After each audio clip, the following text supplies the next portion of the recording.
really doesn't matter. I'd like to call to order the meeting of the Ordinance Committee of March 24th, 2009. It's proposed amendments to the 2007 Fire Code about fire sprinkler requirements. Go ahead. Chief? Okay. Thank you, Chairman Williams, members of the committee. Ron Prince, Fire Chief. What we have today is about a 20-minute presentation where we'd like to review our proposed fire sprinkler amendments to the city's fire code. And this is just part of our basic responsibility to try to have the most progressive and appropriate fire protection for the citizens of the town. This is really a fire and life safety recommendation that would have a lasting effect in the community for years to come. So what I'd like to do is introduce our Fire Marshal, Joe Poirier, and have him review about a 20-minute presentation, and then we'll be happy to answer questions. This is basically the third or fourth public hearing, if you will, that we've had for these amendments. So we actually were at the Police and Fire Commission not too long ago as well. But like I said, after the presentation, we'll be happy to answer any of your questions. Thank you. Joe. Thank you, Chief. Chair Williams and members of the committee. We have a brief PowerPoint, hopefully a brief PowerPoint we'd like to show today for the adoption of the sprinkler ordinance amendments that we're talking about. Basically, there are some significant changes in the sprinkler requirements that we propose here. Among them, that we basically go to 0 square footage for requirements and sprinklers in both residential and commercial. But we'll get to that in a moment. First of all, I'd like to give you a little background. The proposed modification will amend Municipal Code 8.04, which Council approved last year, the adoption of the Fire Code, went into effect January of 2008. And originally we had these sections written to coincide with the adoption of that code.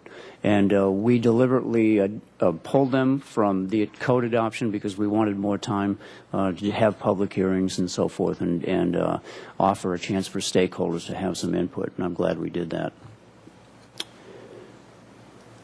It contains amendments, as I was saying, for sprinklering of all new construction. As part of the adoption process, the sprinkler requirements were written to bring our jurisdiction up to other local jurisdictions. And I've put a few in this PowerPoint slide, but basically I think you can say that there are scores and possibly even hundreds of jurisdictions in California, excuse me, and throughout the nation that have sprinkler ordinances similar to this. And the reason, of course, is life safety. 78% of all structure fires occur in residential property. That's been our own experience here. 83% of fire deaths, 80% of fire injuries, 72% of structure fire property damage, and 45% of firefighter fire ground injuries. Residential sprinklers respond quickly, more quickly than commercial sprinklers do. They control or extinguish the fire, preventing flashover, and usually manage to control the fire or at least keep it at bay until the fire department arrives. And we found, or the federal government has found, that when installed with smoke detectors, it significantly increases the life safety for the residents involved. This little chart here demonstrates what we're talking about in terms of flashover. In a compartment fire or in a room fire, what you have is ordinary combustibles usually, not the structure itself, but the furnishings and those kinds of things igniting. When that happens, traditionally we have smoke detectors that activate. That's currently required by code. After that, the alarm is reported. There's a time window in there between when the smoke detection activates and when the alarm is reported to the fire department. Usually residents are scrambling around trying to either get out or put the fire out. Then there's another time lag while there's a dispatch taking place. And then after that, there's a response to the fire. Now, in this jurisdiction, we usually respond to fires within 4 minutes. And that's represented on this chart. But as you can see, with that total time lag, we've already taken up about 7 minutes. Then it takes a little while to set up once we get there, hook up to the hydrant and so forth. And by then, you can see the top line is well into the flashover phase. And the flashover phase of a fire is any time where almost all of the exposed combustible surfaces are on fire within a compartment. And where this plays a role in single-family residences is oftentimes that compartment is in the way of the escape path of the residents who usually have been sleeping.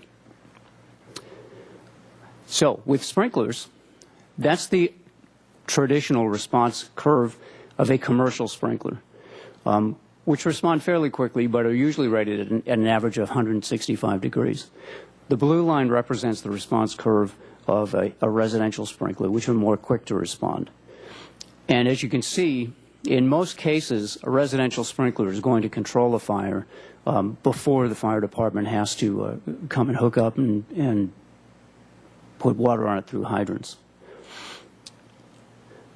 So the point is that sprinklers respond quickly to warn the occupants, prevent the loss of life, prevent greater fire damage, prevent excessive water damage, and prevent, most of all, flashover. This is a little video that was put together by a friend of ours. His name is Dan Majikowski. He works for the National Institute of Standards. And this is kind of a famous one because he took a Scotch pine Christmas tree and a couple of pieces of furniture and put it in a room. And with these little chip cameras, he demonstrated how quickly a room can be brought to flashover. Now, this particular room, I would say, would be sparse in terms of furnishings, if anything. The main fuel package here is the pine tree itself. And what we're going to do in this particular video, and we've done this time and time again in experiments here at CCAI, our own California Conference of Arson Investigators and other places, and we can successfully repeat this pretty much any day of the week. But what you're seeing is the fire building up. It's banking off the ceiling. We're at 24 seconds in. And right about now, that room becomes untenable. You can see that the smoke layer is igniting. The radiant heat that's bouncing off the floor at this point would be too much for anybody trying to pass through that room, and you wouldn't make it from one side to the other. As the smoke layer continues to ignite, we're at 45 seconds now. You'll watch the floor light up on the right-hand lower side, and that will be flashover at about 55 seconds.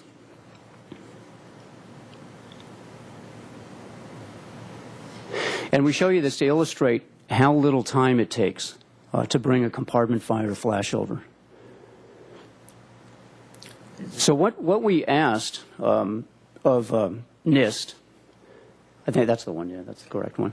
What we asked of NIST is, as an industry, as a government industry nationwide, is to put together the same thing, only using a residential head, one single residential head, to see what would happen. So we'll run this video. Basically, you have the same setup. You can see the sprinkler head in the top left-hand corner. At 9 seconds, the sprinkler head goes off. Now, in the interest of keeping this meeting short, we're not going to run this entire video. But what happens in the end is within 4 minutes, that sprinkler head not only controls the fire but extinguishes the fire with minimal damage to both the couch and the chair on the left-hand side. In fact, I don't know if you noticed, but there was a lamp plugged in on the left-hand side of the tree when this video started, and that lamp is still lit at the end of the fire. And the sprinkler head, of course, is still going. This sprinkler head is putting out about 20 gallons per minute. And as you can see, if you get down on the floor, at no point does this room become untenable. You could get through it if you had to. So we've had a couple of examples in 2008 in our jurisdiction of the effectiveness of residential sprinklers. One was a structure fire on Kyrie Island. It was new construction. It was human-caused, accidental, and it was a contents fire. The structure was not actually involved in the ignition of the fire. And the incident was controlled by one single sprinkler head. This next slide shows the results. The victim was asleep on that mattress and was still unconscious when firefighters arrived. The sprinkler head had completely controlled the fire and put the fire out, and the total structural damage you can see on the wall on the lower photo. So the sprinkler head did a tremendous job of controlling that fire. undoubtedly saved the life of that person. Absent a sprinkler system, this would have been a fatality every time. Another one is in new construction, one of the new buildings on Chapala Street. And what we had is an unoccupied apartment.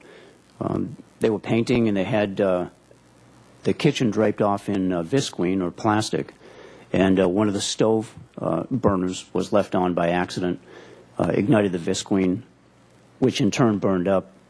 It started the sprinkler head going, and the sprinkler head basically saved the inside of the apartment.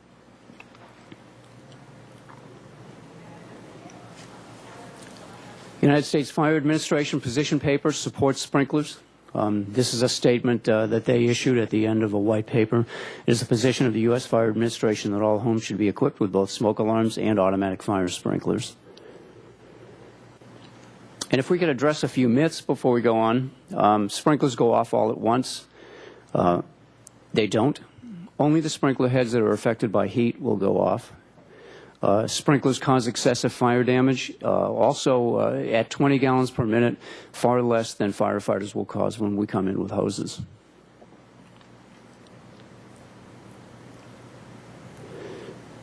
Sprinklers are expensive. Although average cost per sprinkler foot is the method used by the NFPA, actual estimates vary.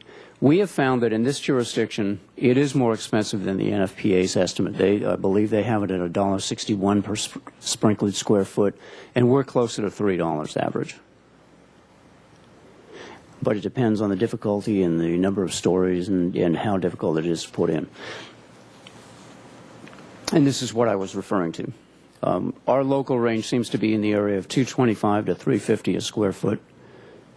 Which is still less than 1% of the cost of a new home. And the insurance offsets usually range between 2% and 20%. Now, the myth: sprinklers are ugly. Sprinklers come in matching colors. They can be concealed. They can be factory painted. They can be flush mounted, and often are. And you see them everywhere. People are used to seeing sprinklers by now. And sprinklers are activated by smoke? No, they're not. In fact, not 2 days ago on television, I saw yet another Hollywood version of a sprinkler head going off by smoke, and they're only activated by heat. The heat has to actually fuse an element in the head itself, and that will release, and then the sprinkler head will open. And I did want to address this. Will they help in a fire like the T fire? Generally not. They're not designed to do that. What they're designed to do is to prevent a fire from inside a home from engulfing the entire home. And if that home happens to be in a wildland area, it would certainly go a long way to preventing that home from becoming a threat. We did have one case in the T fire where a sprinkler did contribute to saving the house. But generally speaking, they're not designed to do that. They would quickly be overwhelmed by a wildfire. Here are some examples of concealed heads. And again, as design elements go, they can be artfully concealed. This happens to be the Granada. And that's generally what they look like. So the proposed amendments that we came to you today over will require sprinklers in all new construction, including single-family residences, except detached utility buildings. Will require sprinklers in single-family residential remodels and additions that are greater than 50% of the square footage or greater than 1,000 square feet. Will require sprinklers throughout the building in commercial remodels greater than 50% of the total square footage. And this is one of the areas where the stakeholders did play a role. We originally had that at 25%, and we changed it at the suggestion of the stakeholders at one of the public meetings we had.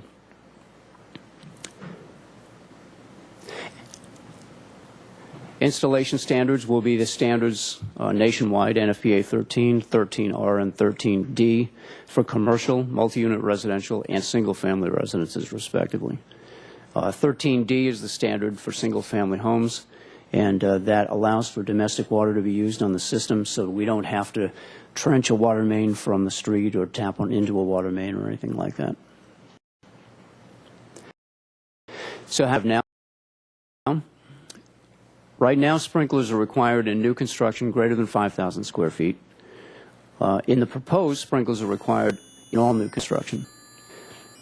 Additions to buildings greater than 5,000 square feet, sprinklers are required throughout currently. And in the proposed, additions to buildings, any addition to a building. A change of use to, could you go back to that slide just once?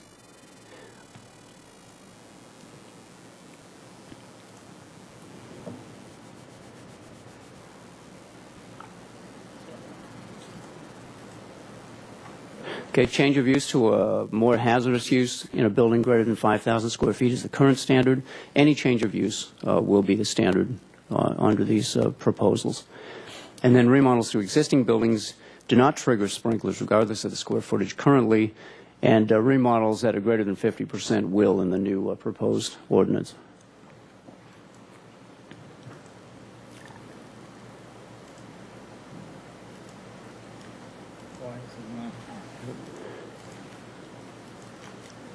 Did you change this commercial? There we go. Single-family homes. Sprinklers are not required in the construction of single-family homes right now, and this proposed change will make it required. Additions or alterations obviously are not required currently. Additions to buildings involving greater than 50% of the existing square footage or greater than 1,000 square feet in a single-family home will be required under the new ordinance. And then remodels to existing square feet, not 500. And then we have added remodel. Timelines to prevent what we call serial remodeling of structures where an applicant would come in and remodel one small square footage area after another until the entire building were completed.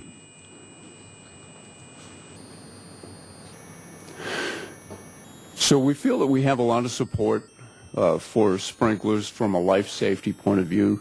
It's supported by the International Code Council, the National Fire Administration, California State Fire Marshal, and most fire agencies. And as I said before, many of them already have such an ordinance. And so we're here today to ask you to pass this on and to present it to you and get your comments on it.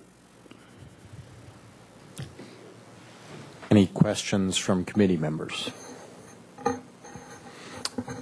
I will, just in case there's someone who's invisible or if one of the staff is secretly here on their off time and wants to offer public comment, I will open up the public hearing for public comment. I do not see any, so I will then close that for public comment. And any comments by the committee members? Mr. Francisco. Thank you, Mr. Chairman. I've had some time to think about this. I've seen this presentation a couple times.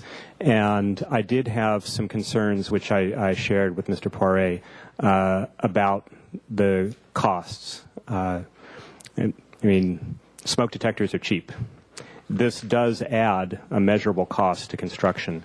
And yet, having had some time to think about it, I think since we're really talking about around 1%, and the safety benefits of this are huge.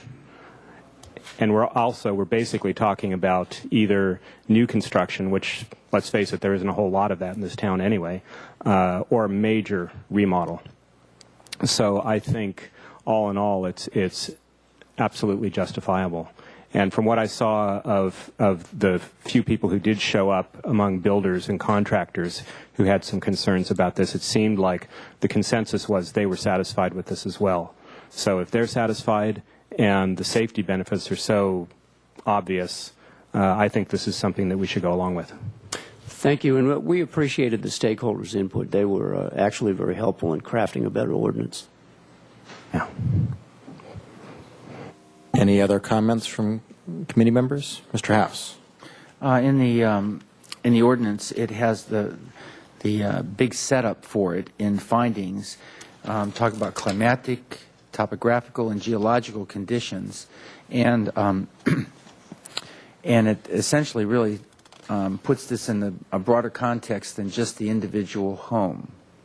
And I'm guessing that if we look at it from a public safety, not just individual safety or individual family safety, a public safety, where by doing this, there's a benefit to the adjoining structures and to the neighborhood that would be surrounding any given home. Is that am I reading that correctly here? That's correct.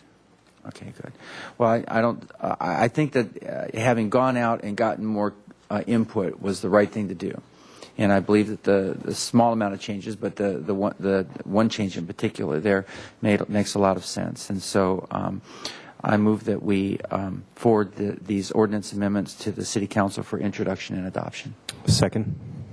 There's a motion and second. I will only remark that I too had concerns about cost, but I do think it's hard to put a price on a human life and the lives that it might save. And I think that this is obviously an investment in preventing a loss of life that could occur from a structure fire.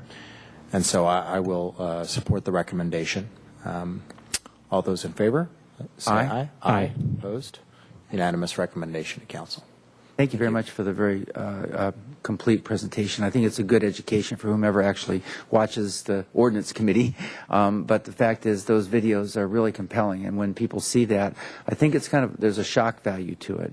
Most of us are pretty, mindless when it comes to fire safety in our own homes, quite honestly, and we need to see those kinds of things from time to time. Thank you very much. Appreciate it. Gives you some pause to think about Christmas trees in your house, too. I've never thought about it in the same way after seeing it. Maybe those are reusable Christmas trees aren't such a bad idea.